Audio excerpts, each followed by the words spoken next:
Le ministère de la délivrance. George Birch. Moyens pratiques pour contrer l'œuvre de Satan aujourd'hui. Chapitre 9. Ce que Dieu a uni. Page 171 à 178 dans la version anglaise et page 115 à 120 dans la version française. Le 19 septembre 1980, Grace et moi avons célébré notre 50e anniversaire de mariage. Nous étions 26 personnes pour marquer l'occasion, y compris nos 3 fils et nos 2 filles, leurs conjoints, tous chrétiens, et nos 14 petits-enfants, tous élevés dans la connaissance et l'amour du Seigneur Jésus. Nous louons Dieu pour la grâce qu'il nous a faite. Je dis toujours: notre vie de couple s'améliore sans cesse. Je loue Dieu pour la femme qu'il m'a donnée.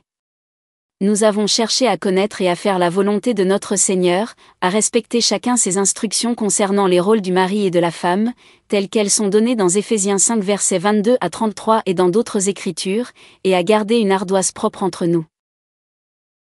Lorsque l'un de nous a échoué, nous avons demandé pardon à Dieu et à l'autre, puis nous avons fait confiance à notre Seigneur pour nous mener à la victoire. Nous croyons tous deux de tout cœur que la voie de Dieu pour le mari et la femme est la meilleure. Avant notre mariage, un saint de Dieu de 90 ans, le pasteur John Scott, nous a dit: restez près du moyeu. Le Christ Jésus est le moyeu et nous sommes les rayons de la roue. Plus nous sommes proches du Christ, plus nous sommes proches les uns des autres. Cachés dans le moyeu, nous ne faisons qu'un avec lui et nous ne faisons qu'un ensemble. Dans le moyeu, nous sommes loin de la jante de la roue et nous sommes à l'abri des chocs et des bosses de la route. Aujourd'hui, 58 ans plus tard, je crois que le pasteur Scott savait de quoi il parlait. Les expériences de ces années ont montré que Satan se bat longtemps et durement pour détruire les familles et les mariages. Et pourquoi pas? Ils font partie du plan de Dieu pour la race humaine. Les études de cas suivantes révèlent quelques-unes des ruses utilisées par Satan dans son œuvre néfaste. L'histoire de Lily et Jacques. Lily est arrivée chez nous en juin 1980. Elle était chrétienne depuis 19 ans et avait enseigné l'école du dimanche pendant 13 ans. Après le départ de leurs enfants, son mari Jacques avait demandé à Lily de cesser d'enseigner à l'école du dimanche. Jacques n'était pas chrétien, il avait un bon travail et subvenait bien aux besoins de sa femme. Il était sportif et aimait que sa femme vienne le voir arbitrer des matchs. Jacques s'est rendu compte qu'il buvait trop. Il n'était pas alcoolique, mais lorsqu'il rentrait à la maison après le travail, il aimait bien boire quelques verres. Si sa femme s'opposait à ce qu'il boive, il se mettait en colère et buvait davantage. Lily m'a dit qu'elle ne pouvait pas vivre avec le péché de l'alcool. Je le déteste. Cette haine et cette colère, elle les transmettait à son mari. Elle le trompait aussi, car elle ne buvait pas avec lui, mais quand il n'était pas à la maison. Satan l'avait trompée en lui faisant croire qu'en buvant elle-même, elle serait en mesure de comprendre son mari et la raison pour laquelle il était lié par cette habitude. Elle pensait souvent à quitter Jacques, mais elle savait que ce serait une erreur. Elle était continuellement tourmentée par ses pensées et la colère et la haine continuaient de couver en elle. Quiconque n'en a pas fait l'expérience ne peut imaginer l'angoisse et les tourments que Lily a vécus. Les rêves la rendaient folle la nuit et il lui était souvent impossible de dormir. Parfois, elle avait des sensations de brûlure et d'étouffement. Lorsque Lily a entendu parler du ministère de la délivrance, elle savait déjà que quelque chose n'allait pas et elle voulait se libérer de l'esclavage dans lequel elle se trouvait. Lors de notre première visite, nous avons lu Jean 10 ensemble et nous en avons discuté. J'ai demandé à Lily comment Jésus lui parlait. Elle m'a répondu: il me parle à travers les pensées de mon esprit. J'ai des conversations avec lui. Oh oui, il me parle aussi à travers la Bible. Cela m'a semblé étrange. Elle m'a également dit qu'elle avait eu une vision du visage de Jésus et qu'il lui avait parlé en disant: tu dois tout quitter et me suivre. Lily pensait qu'elle était en communication directe avec Jésus-Christ. Mais je lui ai expliqué que Dieu nous parle à travers sa parole. Le Seigneur Jésus a dit: Scrutez les Écritures. Ce sont elles qui rendent témoignage de moi. Jean 5 verset 39. Nous devons adorer Dieu en esprit et en vérité, c'est-à-dire sous la conduite du Saint-Esprit, conformément à la parole de Dieu. Je lui ai expliqué que nulle part dans le Nouveau Testament on ne trouve une description de notre Seigneur Jésus dans son corps terrestre.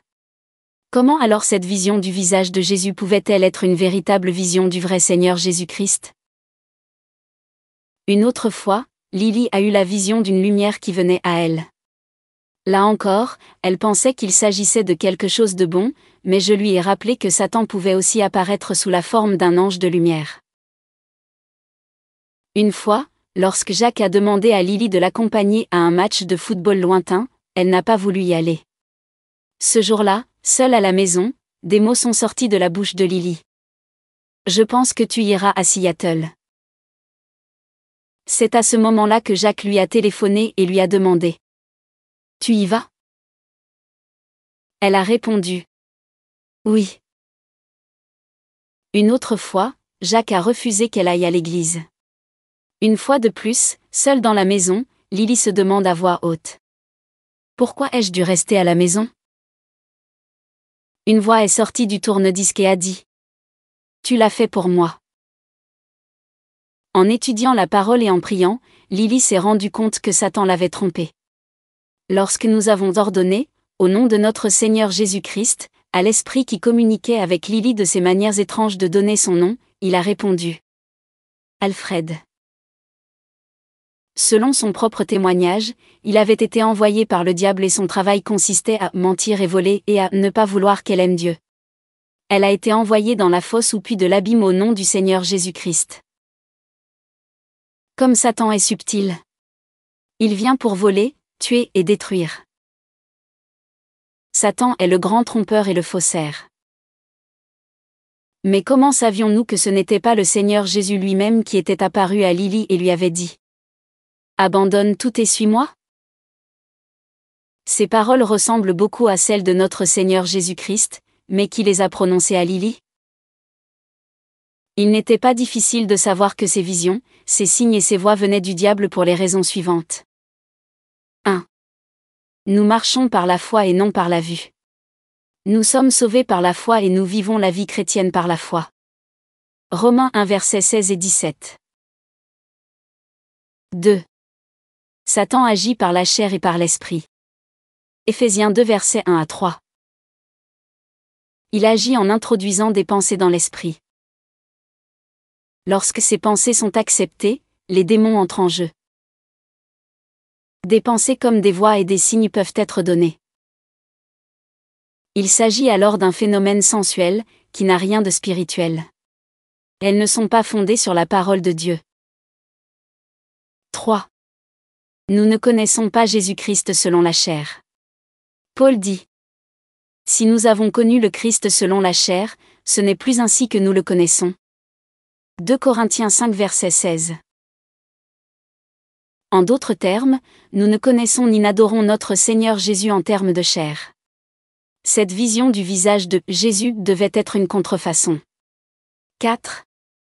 La foi vient de l'ouïe et l'ouïe de la parole de Dieu. Romains 10 verset 17. Dieu communique avec nous par sa parole.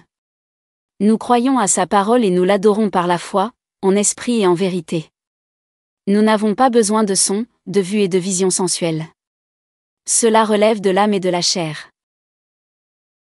Nous adorons Dieu en esprit, le Saint-Esprit travaillant avec notre esprit. De nombreux démons sont entrés dans Lily parce qu'elle nourrissait de la haine et de la colère, parce qu'elle acceptait les mensonges et les tromperies de Satan et parce qu'elle avait commis des péchés dans sa vie. Elle avait aussi des problèmes de suralimentation qu'elle ne pouvait pas contrôler et qui agaçaient Jacques.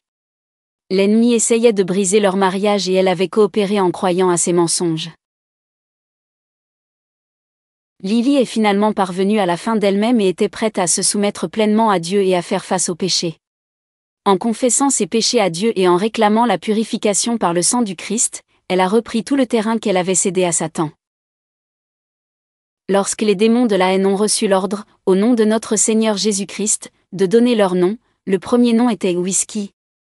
Son travail consistait à la rendre triste, à la rendre seule et à la faire pleurer.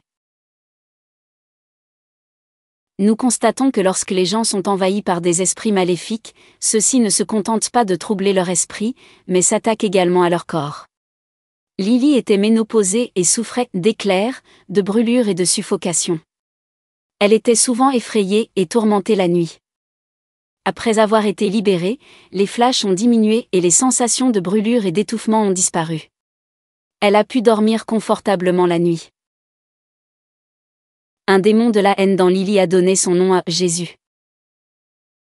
Bien sûr, il s'agissait d'un faux Jésus. Son travail consistait à lui enlever son amour. Je ne veux pas qu'elle aime son mari, je veux qu'elle le quitte. Ce faux Jésus voulait briser leur mariage, car le mariage est de Dieu et Satan est l'ennemi de Dieu. Un autre démon de la colère s'appelait Pierre. Son travail consistait à se méfier de Dieu. Je ne voulais pas qu'elle croie en Dieu. Je la voulais. Elle serait plus heureuse avec moi. Ces démons et d'autres ont souvent pris le contrôle de certaines parties de l'esprit de Lily. Ils interposaient leurs pensées de manière à ce que son esprit soit confus et tourmenté. Bien sûr, leur but ultime était de la détruire. Mais Dieu soit loué, le Seigneur Jésus est venu libérer ceux qui étaient liés. Ces mauvais esprits ont été découverts et ont dû reconnaître leur défaite par notre Seigneur Jésus-Christ et ils ont tous été envoyés dans la fosse. Lily a été libérée. Après avoir été délivrée de ces mauvais esprits, Lily a donné ce témoignage personnel. Je l'appelle le chant d'une âme libérée. Il est à la gloire de Dieu et je le trouve magnifique. Je suis libre. Je ne mange plus que ce dont j'ai besoin. La colère a disparu. Mon cœur est rempli d'amour pour mon mari. Il n'y a pas de haine. Je suis une nouvelle personne. Je suis libre. J'ai une telle paix. Je suis comme un nouveau-né. Je lis les Écritures 2 fois par jour. Je prie toute la journée. Je ne cherche plus de signes, je n'écoute plus de voix. La Bible contient tout ce dont j'ai besoin. Dieu me parle à travers sa parole. Je crois en la parole de Dieu et je me réjouis de sa vérité. Je dors profondément la nuit. Je peux parler aux gens de notre Seigneur Jésus-Christ. L'amour de Dieu coule en moi. Je suis en paix avec mon mari. Il aime être avec moi. Je revendique Jacques pour Dieu et je crois qu'il sera sauvé. Je suis tellement en sécurité avec Dieu. Il est toujours avec moi. Le 21 décembre 1982, j'ai reçu un appel téléphonique de Lily. Cela faisait 2 ans et demi que le Seigneur Jésus-Christ l'avait libérée. Elle avait une merveilleuse nouvelle à m'annoncer. 2 jours plus tôt, le dimanche 19 décembre, Jacques avait reçu le Christ Jésus comme son Seigneur et Sauveur. Dieu lui parlait depuis un certain temps. Satan essayait également de l'atteindre. Sa consommation d'alcool devenait de plus en plus problématique. Le dimanche, Jacques est allé à l'église avec Lily. Lorsque le pasteur a invité ceux qui le souhaitaient à recevoir le Christ, Jacques s'est avancé. Il était le seul. Le pasteur a ensuite invité tous ceux qui souhaitaient consacrer à nouveau leur vie à Dieu à s'avancer également. Lily a répondu à cette invitation et a rejoint son mari avec le pasteur à l'avant de l'église. Elle m'a dit qu'elle était si heureuse, que c'était comme si elle s'était remariée. Désormais, ils ne sont plus seulement mari et femme, mais ils ne font plus qu'un dans le Christ Jésus. Jacques a initié le culte familial. Ils lisent la parole ensemble tous les jours. Jacques lit la Bible et Lily prie. Jacques a complètement arrêté de boire. Il n'a pas touché à une goutte d'alcool et n'a pas l'intention d'y toucher à nouveau. Il se nourrit du lait pur de la parole et grandira certainement grâce à lui. Les prières de Lily ont été merveilleusement exaucées. Les réflexions suivantes sont proposées pour fortifier et renforcer les mariages et les familles chrétiennes et mettre en valeur ces magnifiques dons de Dieu. 1. La parole de Dieu constitue la base du mariage chrétien. Ses instructions et ses principes doivent être recherchés et respectés. 2. La communion entre mari et femme s'exerce dans 4 domaines principaux, spirituel, intellectuel, émotionnel et physique. Les joies sont multipliées et les peines partagées. Telle est l'intention de Dieu.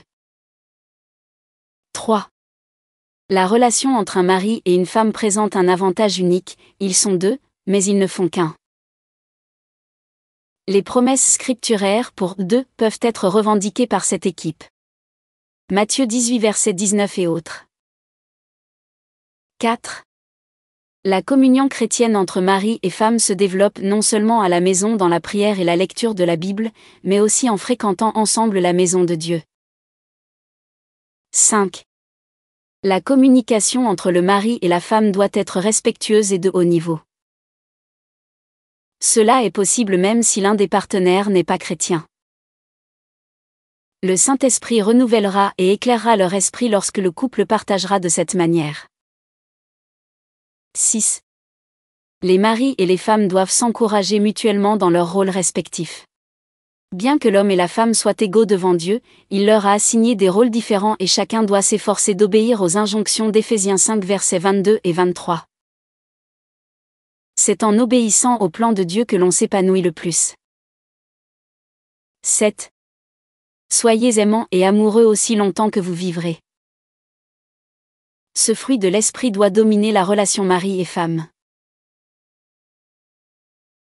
Nous mettons dans les commentaires de cette vidéo le lien de téléchargement gratuit de cet ouvrage.